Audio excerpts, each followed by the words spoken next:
Hello and welcome to Point 254, the podcast. I'm at the American Embassy. I'm sitting in the American Spaces, and I'm here with Carla Benini today. Carla, welcome to Nairobi. I am a few months late in welcoming you, but That's okay. Welcome to Nairobi. Thank you. Would you introduce yourself? Yeah, sure. Well, first of all, it's a real pleasure to be here. My name is Carla Benini. I'm the Counselor for Public Affairs here at the U.S. Embassy to Nairobi. And I'm still a bit of a newbie. I arrived in August, so still getting to know Nairobi and Kenya and the region. But actually, I did some work on Kenya and the region back at my last job in Washington, D.C., back at the State Department, and have served in the region before, in Uganda previously. So East Africa feels a bit like home to me. Fantastic. Yeah. So not so strange, yet Not so slightly strange. different. Slightly different, Yeah? more exciting than Washington. Are you sure? But and better weather. But, Okay, yeah, but still feeling new. I agree on the weather. Yeah. First impressions of Nairobi, of Kenya. Have you been taking any tours around the country? Yeah, I mean, I'm trying to get out as much as I can. I'm here with my family, my husband and 3 boys and a dog. So we take lots of walks in Karura Forest, certainly getting out to see some of the amazing wildlife here in Kenya. We did visit the coast back in the fall, which was amazing. And yeah, just trying to get out and explore. And, I think to me, it's not just about the trips, even just internally in Kenya, though they're amazing, but also just getting to know your neighborhood, sort of exploring new restaurants, shops, et cetera. And I think you learn a lot about customs and traditions just through those kind of little daily tasks and chores and weekend outings. So it's been a lot of fun. And I guess we learned that people are similar, yet different, but very similar. Absolutely. Yeah? You said it well. Yeah.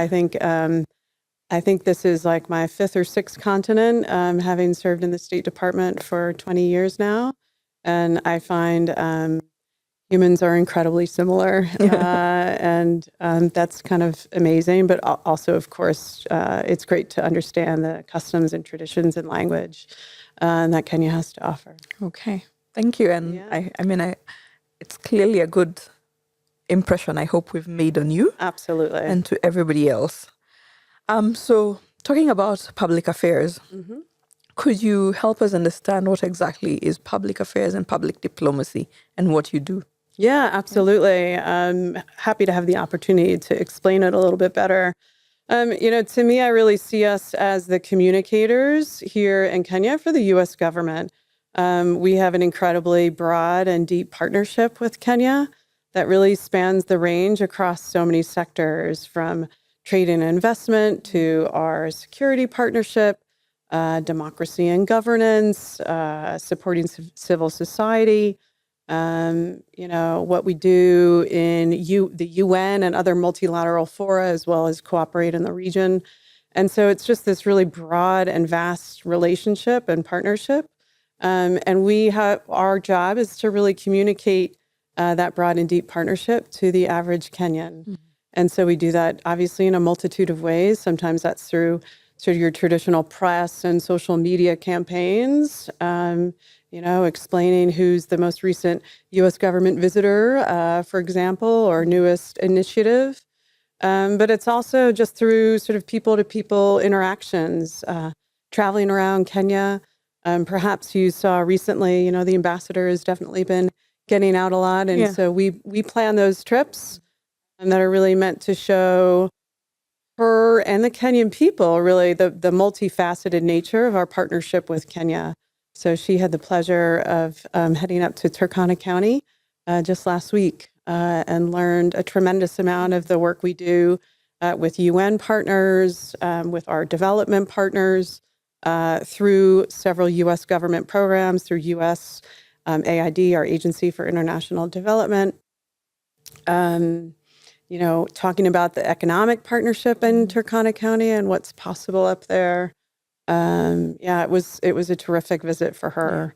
So and it's been fantastic watching the ambassador with all these engagements, and she's been said to be one of our best salespeople, telling Americans about Kenya, telling Kenyans about America, and basically growing that relationship and partnership and showcasing what really both countries have to offer in terms of opportunities and mutual benefits. Yes. So it's been very interesting watching her engagements, and that's, I guess, part of what you do, getting her up and out there and helping also people meet and see her and understand what the mission does here.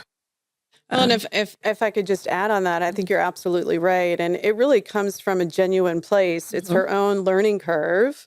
And she has been known to say that as an important American executive, she was not necessarily focused on investing in Africa. And I think it's been this amazing learning curve for her that she wants to share with others, that we absolutely should be looking at Africa and be looking at Kenya specifically.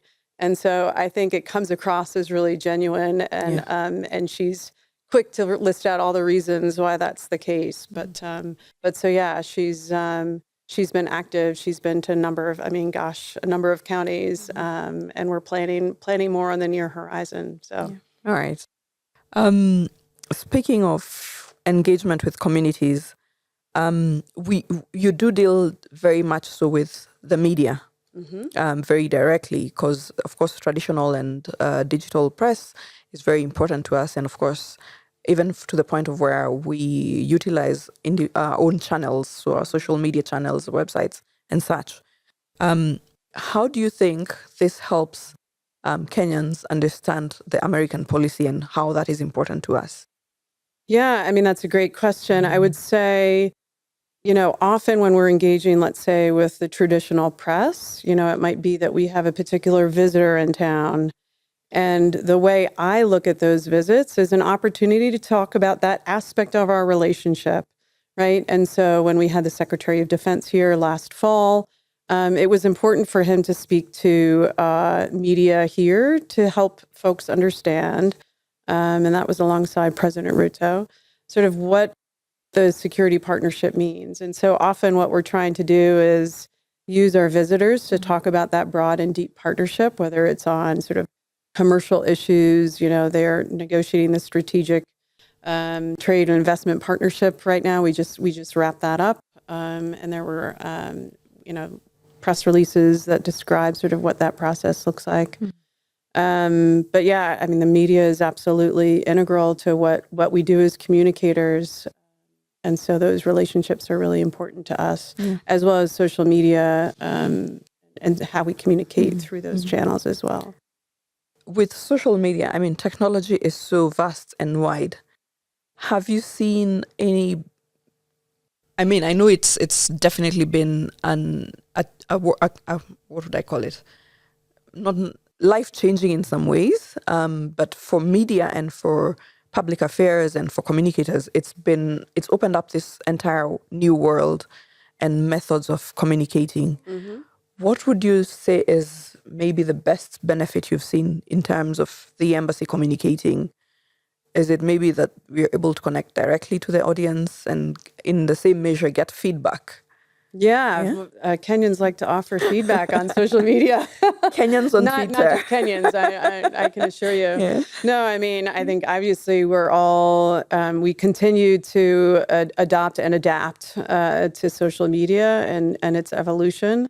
I think for us, we're always looking for ways to communicate in different ways with different audiences, right? And we all know that there's certain channels that maybe are where many of the Kenyan youth are at, right? And so how do you, it's not just sort of what channels you're on, but what are the stories that Kenyans are talking about, and what is our added value to those conversations? I'm always particularly interested in what is our value add to conversations that Kenyans are having right now on social media. And I think that's really important. And I do think it opens up a more informal way to communicate, with the Kenyan population. But I'd also say, and I often talk about this with folks who visit even from the US or Kenyans here, The U.S.-Kenya partnership is not a government-to-government relationship only. And if anything, I celebrate partnerships that I discover that the U.S. government had nothing to do with.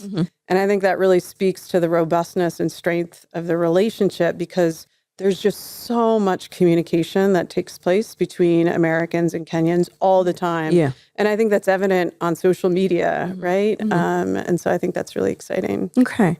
I mean, maybe you can give the Kenyan method of making tea, as we saw recently. Yes. Share our recipes and methods with them. Do Kenyans have an opinion? Salt or no salt? Definitely no salt. Who puts salt? Regardless of the chemistry of salt and sugar, no salt in tea, please. No salt. Yes, Okay, yes. check. And must be well brewed. Well brewed. Yes. And no tea bags. No tea bags, manenos. No microwaves either. No microwaves. No, that's not proper I think my colleagues at the U.S. Embassy in the U.K. Have had some fun with that. Yeah. Okay. In terms of projects, could you help us understand?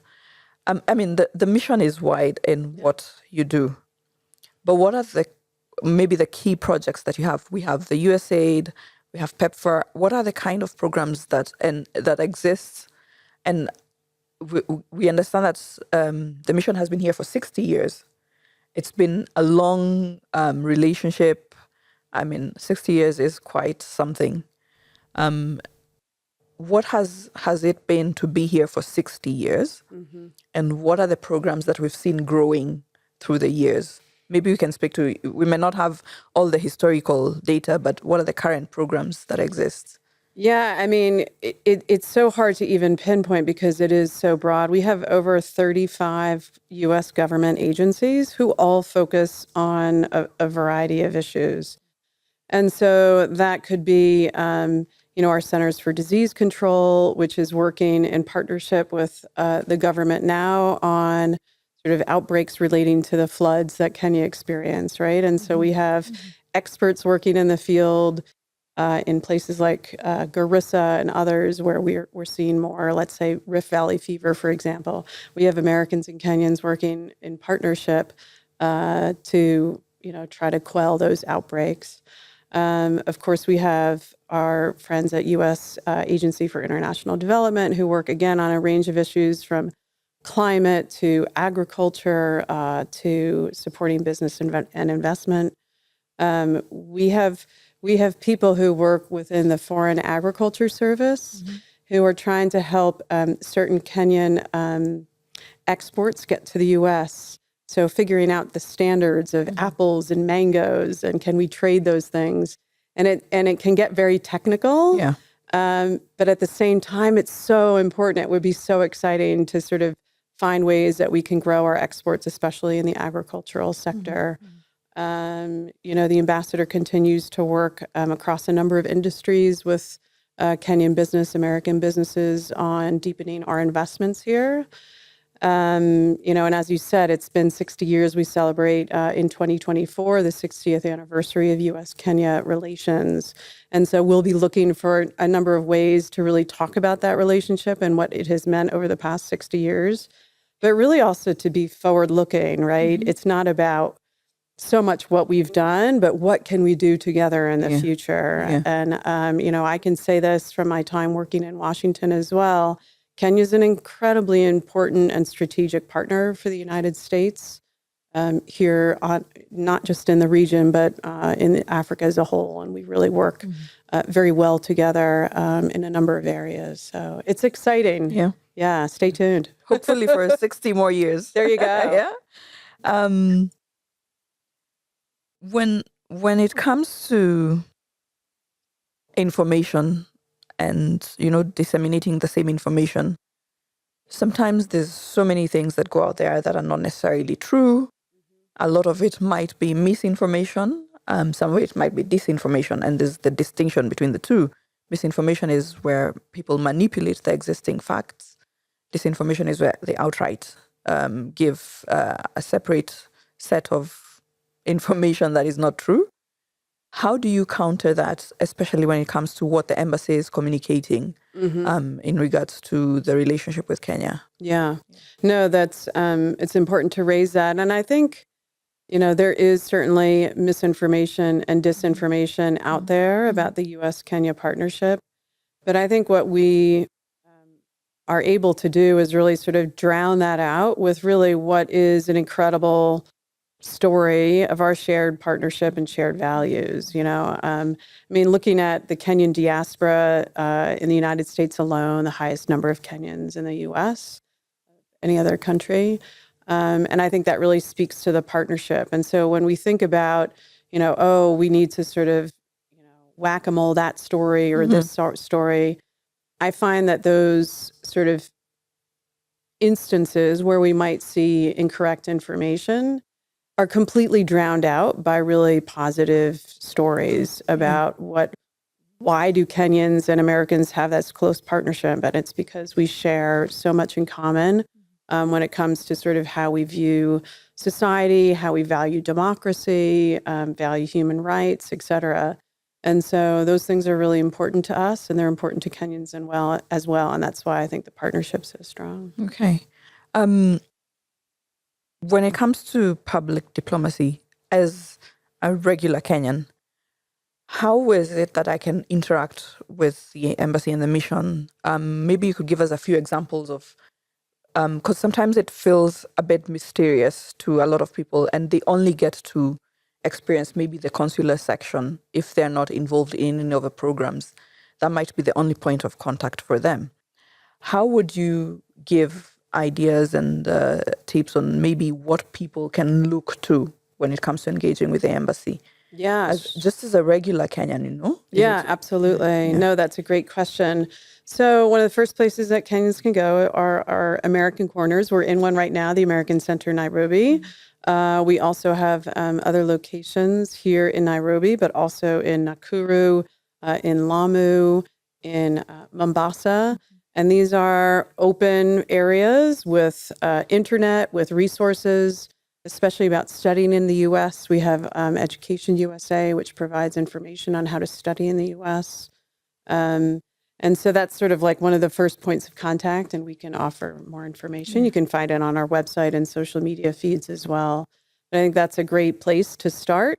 We, of course, run a lot of exchange programs that range from programs for high school students to, of course, our Fulbright program, which sends scholars both from the U.S. In fact, I just met a new American who just arrived today and is heading to Narok for the year. And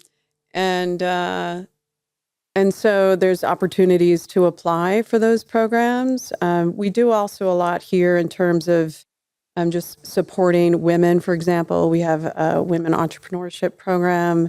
We do a ton on youth. And so I think probably the best thing to do is follow us on social media. We talk a lot about what our activities are. Sign up at your local American Corner so you can get to know some of our programs. We bring lots of speakers from the U.S. Here to Kenya to talk about issues of common interest, from climate, women's issues, sports, you name it. There's a lot of areas that we talk about through experts from the U.S., as well as sending Kenyans on professional exchanges. Okay. We have about 250 Kenyans who go to the U.S. every year, and about 6,000 alumni. And so often our alumni are some of our greatest advocates for the U.S.-Kenya partnership, which is pretty amazing. All right. So Carla, given the 60 years of existence between this partnership, what do you see? And I know, yes, we don't have the crystal ball. We're not future tellers, fortune tellers or anything. But what do you see as the possible direction and development for the Kenya-US relationship in the next few years?